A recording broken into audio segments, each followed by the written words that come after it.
सोचिए अगर एक ऐसी जगह का एक्सपीरियंस हो जो हमें ना सिर्फ भारत के एंशिएंट आर्ट और हिस्ट्री से मिलाए बल्कि हमें उस टाइम पीरियड के एसेंस में भी ले जाए। और आज हम जा रहे हैं ऐसे ही एक प्लेस के सफर पर जिसका नाम है केशवा टेम्पल।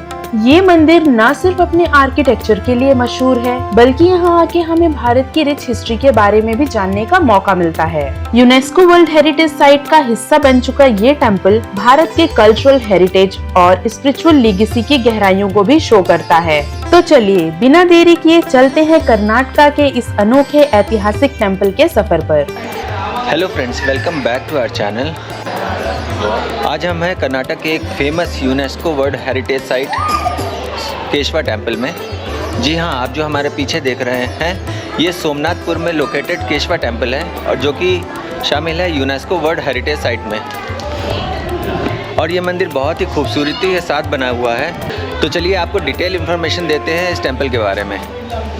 केशवा टेम्पल सोमनाथपुरा में लोकेटेड है और बैंगलोर से यहाँ तक का सफर करना काफी आसान है। आप सेल्फ ड्राइव करके इजीली पहुँच सकते हैं। बैंगलोर से सोमनाथपुरा लगभग 140 किलोमीटर दूर है और ड्राइव करने में लगभग 3 से 4 घंटे लगते हैं। तो मैसूर रोड पहुँचने के लिए हमने ले लिया है नाइस रोड। अगर आपको बैंगलोर से बाहर निकलना है और मैसूर रोड तक जाना है तो नाइस रोड प्रेफर करते हैं सभी लोग, और अच्छा भी है, इसमें टाइम कम लगता है। तो चलते हैं, मैसूर रोड पहुंच के आपसे मिलते हैं। तो अभी हम हैं मैसूर रोड में और सोमनाथपुरा पहुंचने में अभी हमको 1.5 घंटा और लगेगा। तो करेंटली हम रामनगर क्रॉस कर रहे हैं। सामने जो पहाड़ियाँ देख रहे हैं सब रामनगर की पहाड़ियाँ हैं। सो अब हम रामनगरा पहुंच गए हैं। आप जो सामने हमारे पहाड़ देख रहे हैं ये पूरा रामनगर का पहाड़ है और यहाँ पर भी एक फेमस टेम्पल है जहाँ पर ट्रैक करके जाया जाता है।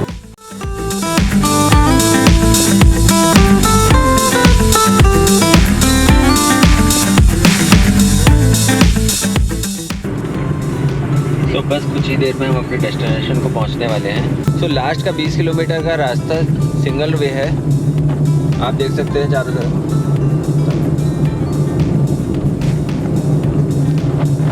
तो इस 20 किलोमीटर को कवर करने में अप्रॉक्सीमेटली आधा घंटा का और टाइम लगेगा। तो चलते हैं, सोमनाथपुरा टेम्पल पहुंच के मिलते हैं आपसे। जब आप सोमनाथपुरा पहुंचते हैं तो सबसे पहले आपको एक छोटा सा विलेज एरिया दिखेगा। यहाँ पर एक डेडिकेटेड पार्किंग स्पेस है जहाँ आप अपनी कार या बाइक इजीली पार्क कर सकते हैं।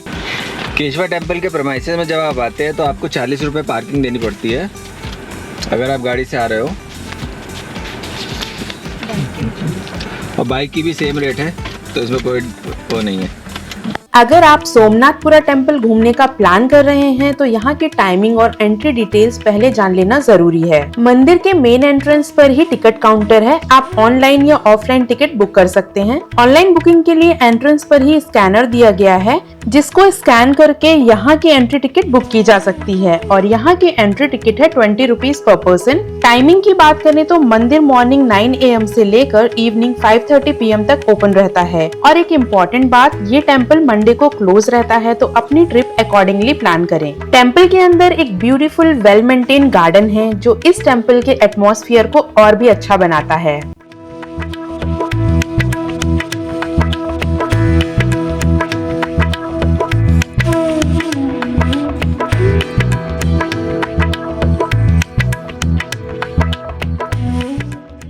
मेन टेम्पल के एंट्रेंस पर ही एक शू स्टैंड दिया गया है जहां हम अपने फुटवेयर रख सकते हैं और मंदिर के कैंपस में बेसिक फैसिलिटीज भी अवेलेबल हैं। तो चलिए मंदिर के अंदर चलते हैं।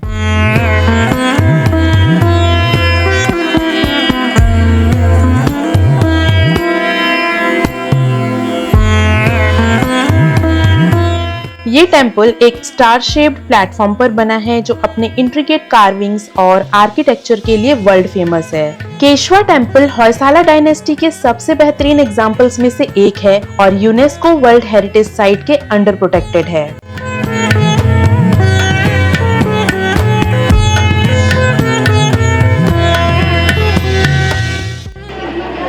ये टेम्पल 13वीं सेंचुरी में 1268 AD में हौसल्या साम्राज्य नरसिम्हा III के शासन में बनवाया गया था और ये त्रिकुटा शैली में बना हुआ है। Which school are you from, guys?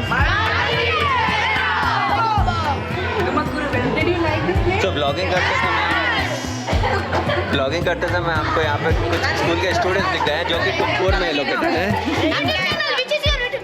मंदिर के मुख्य देवता भगवान विष्णु हैं, जिनका रूप यहाँ भगवान केशवा के रूप में विराजमान है। पर खास बात ये है कि मंदिर अब एक्टिव वर्शिप प्लेस नहीं है, बल्कि एक हिस्टोरिकल मॉन्यूमेंट के रूप में देखा जाता है। इस मंदिर को 1268 एडी में होयसाला साम्राज्य के जनरल सोमनाथ ने बनवाया था, जिनके नाम पर ही इस प्लेस का नाम सोमनाथपुरा रखा गया। उन्होंने होयसाला किंग नरसिम्हा III से परमिशन ली और इस मंदिर को बनवाया। पर 15वीं सेंचुरी में मुगल आक्रमण के कारण ये मंदिर डैमेज हो गया था और आज ये टूरिस्ट के लिए एक हिस्टोरिकल साइट बन गया है।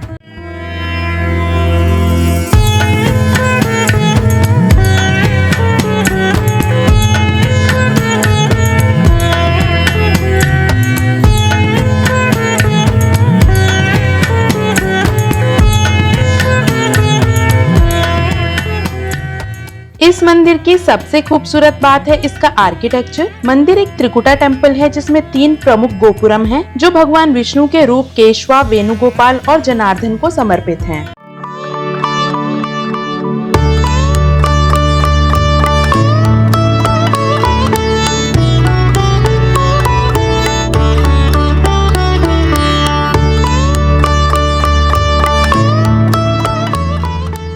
इस मंदिर का आर्किटेक्चर बहुत खूबसूरत है। मंदिर के आउटर वॉल्स पर जो इंट्रिकेट कार्विंग है, उनमें रामायण, महाभारत और पौराणिक कहानियों की झलक देखने को मिलती है। हर एक कार्विंग में इतनी गहराई और डिटेलिंग है कि आप सोच भी नहीं सकते।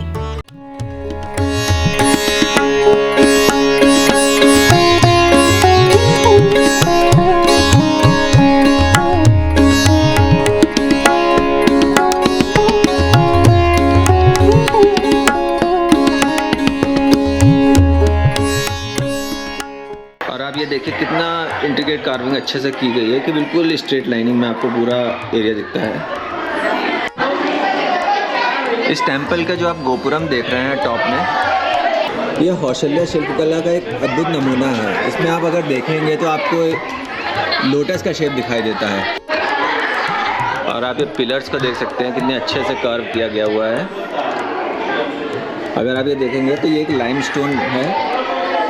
कौशल्या काल में लाइमस्टोन का बहुत यूज़ किया गया है क्योंकि लाइमस्टोन कट करने में इजी होते हैं, कार्विंग्स में बहुत ही आसानी से कार्विंग हो जाती हैं और जैसे जैसे टाइम बीतता जाता है वैसे वैसे इसकी स्ट्रेंथ बढ़ती चली जाती है सन के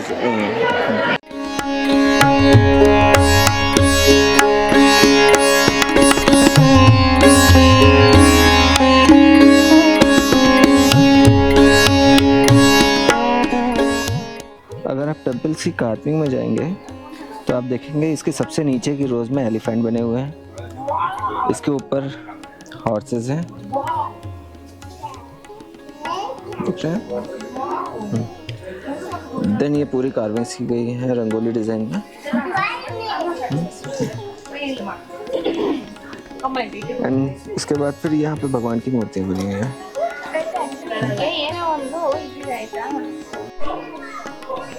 और इसमें जो भी स्ट्रक्चर बने हुए हैं वो या तो महाभारत काल से या रामायण काल से और या कि कृष्ण त्रेता युग से डिटेल ली गई है। ये जो स्ट्रक्चर आप देख रहे हैं ये भगवान विष्णु के 10 अवतार की डिटेल दी गई हुई है।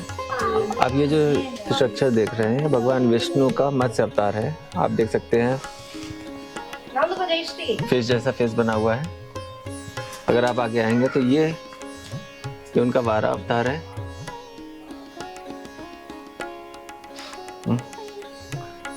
और ऐसे ही भगवान विष्णु के 10 अवतार की डिटेल दी हुई है। ये नरसिंह अवतार है।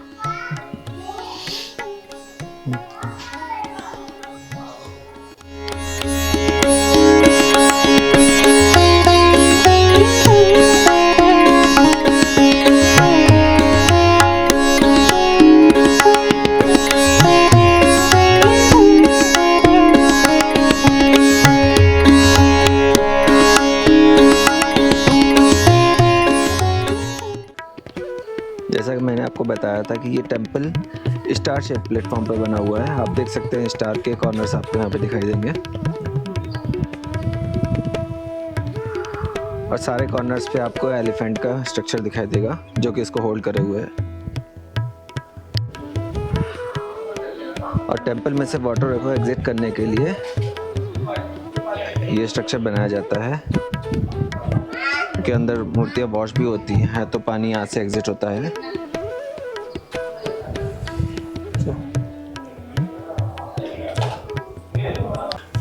और ये जो आप स्ट्रक्चर देख रहे हैं ये भगवान श्री कृष्ण का रूप है। हालांकि बांसुरी थोड़ी सी टूट गई है लेकिन स्ट्रक्चर बहुत ही अच्छे से बनाया गया है।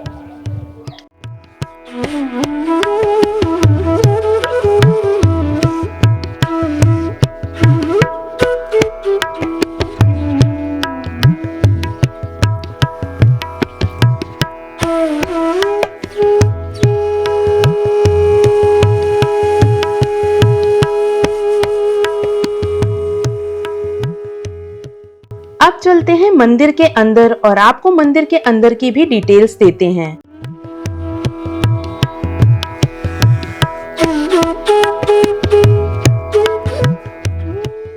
स्टार्ट करते हैं यहाँ बने इस ब्यूटीफुल पिलर्स से। इन पिलर्स को देखने में ऐसा लग रहा है जैसे एक रॉक को कार्व करके बनाया गया है, बट ऐसा नहीं है, बल्कि इन्हें मल्टीपल अलग अलग पीसेस में बनाकर एक के ऊपर एक रख कर बनाया गया है।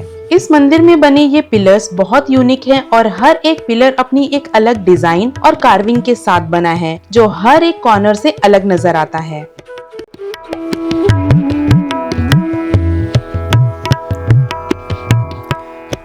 मंदिर की सीलिंग पर जो फ्लोरल और ज्योमेट्रिकल डिजाइन है वो भी काफी डिटेल्ड हैं और ये पूरा डिजाइन तब के आर्टिस्ट की अमेजिंग कला को दर्शाता है। ये डिजाइन टेम्पल की प्योरिटी को भी रिफ्लेक्ट करते हैं। सीलिंग पर बना ये नॉट सिंबल बेसिकली कर्म और संसार के एंडलेस चक्र को दर्शाता है। सीलिंग पर लोटस की बहुत सारी डिजाइन्स बनाई गई हैं और सारी डिजाइन्स बहुत यूनिक, डिटेल्ड और ब्यूटीफुल हैं। सबसे पहले हमें कृष्ण भगवान के दर्शन हुए। यहाँ पर उनकी बांसुरी बजाती हुई प्रतिमा को स्थापित किया गया है और कृष्ण भगवान के आसपास कई सारे पिलर्स हैं जिनमें छोटी छोटी डिटेलिंग्स की गई है जो ये दर्शाता है कि सब भगवान कृष्ण की बांसुरी की धुन को सुनकर मंत्रमुग्ध हैं। भगवान कृष्ण के दर्शन करने के बाद इसी मंदिर में हमने भगवान विष्णु के वेणुगोपाल रूप और जनार्दन रूप के भी दर्शन किए।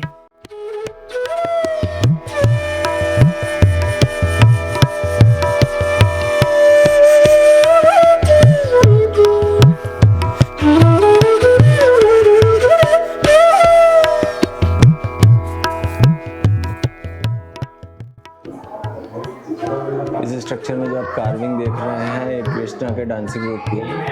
इसमें श्री कृष्ण बांसुरी बजा रहे हैं और सारी गोपियाँ डांस कर रही हैं और यह सभी देवता ऊपर से देख रहे हैं, आप हाथ जोड़े खड़े हुए हैं।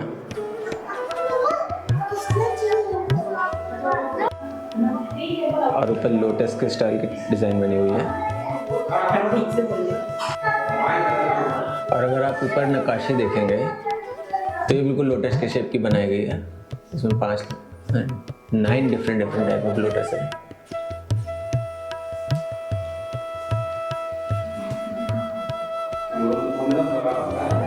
यहाँ की हर दीवार पर इतनी यूनिक और ब्यूटीफुल स्कल्पचरल आर्ट को दिखाया गया है और हर स्टैच्यू को बहुत ही प्रिसिशन के साथ बनाया गया है जिसे हम देखकर बहुत ही हैरान थे और अपनी हिस्ट्री को याद कर रहे थे।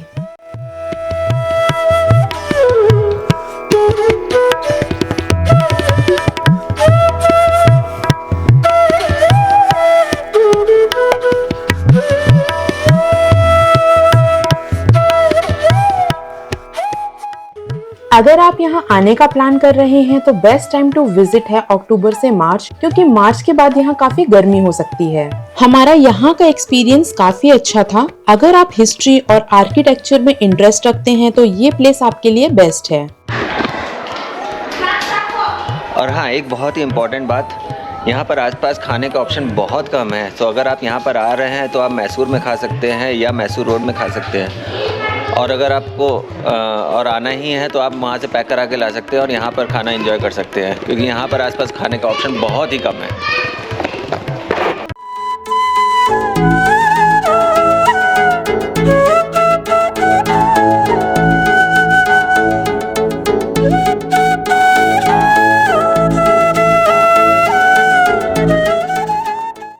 सोमनाथपुरा एक छोटा सा गांव है और यहाँ फूड ऑप्शंस काफी लिमिटेड हैं। अगर आप यहाँ आ रहे हैं तो अपने साथ कुछ स्नैक्स और वाटर बॉटल जरूर कैरी करें। जब हम बैंगलोर वापस जा रहे थे तो रास्ते में हमने एंजॉय किया ये ब्यूटीफुल सनसेट और अपनी इस खूबसूरत और यादगार ट्रिप को एंड किया इस अमेजिंग व्यू के साथ।